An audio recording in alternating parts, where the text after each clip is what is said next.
మహిళా ఉద్యోగిపై వేధింపులు న్యాయం చేయాలని ఆవేదన. నంద్యాల జిల్లా ఫారెస్ట్ రేంజర్ దినేష్ రెడ్డిపై మహిళా ఉద్యోగిని రేష్మా ఫైర్ అయ్యారు.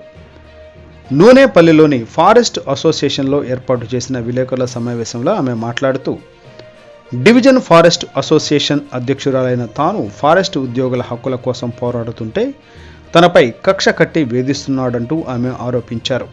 సెక్షన్ ఆఫీసర్గా తాను విధులు నిర్వహిస్తుంటే కుట్రతో తనను తొలగించడానికి రేంజర్ ప్రయత్నిస్తున్నారని ఉద్యోగి రేష్మి ఆవేదన వ్యక్తం చేశారు.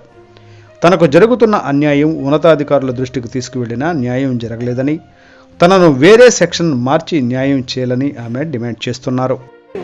అది కూడా ఇప్పుడు ఆయన కావాల్సిన ఫైనాన్షియల్గా నేను ఏం అందజేయలేకపోవడం వల్ల కూడా నన్ను ఇబ్బంది పెడుతున్నారేమో, లేదు అసలు ఆయనకు వాంటింగ్ ఏంటో కూడా నాకు తెలియడం లేదు.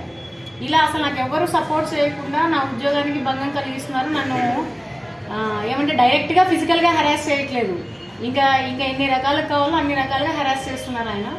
నాకు ఇంతకంటే మార్గం లేదు. ఇప్పుడు కూడా మీ దగ్గరికి ఎందుకు వచ్చినా అంటే, రేపు March 8th వస్తుంది, ఉమెన్స్ డే అని చెప్పేసి పెద్ద పెద్ద సెలబ్రేషన్స్ చేసుకుంటాం. కానీ ఉమెన్ ఎక్కడైనా మాట్లాడితే అది పెద్ద నేరంలాగా ఉంది.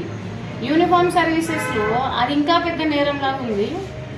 నేను జనరల్గా బయట మీకు అందరికీ తెలుసు, నేను యాక్టివ్గానే పార్టిసిపేట్ చేస్తుంటాను ఏదైనా విషయంలో. కానీ నేను మానసికంగా ఇంత ఇబ్బంది పడుతున్నాను అని చెప్పడానికి మీ ముందుకు రావడానికి కూడా నేను 10 సార్లు ఆలోచించుకుని వాళ్ళ మీద యాక్షన్ తీసుకుంటారన్న విషయం కూడా తెలుసు. యాక్చువల్గా మీడియాని ఫేస్ చేసేందుకు నా మీద ఇబ్బంది పెట్టే చర్యలు తీసుకుంటారని కూడా నాకు తెలుసు. కానీ నేను ఇంతకంటే ఏం చేయలేక నేను ముందుకు వచ్చినాను.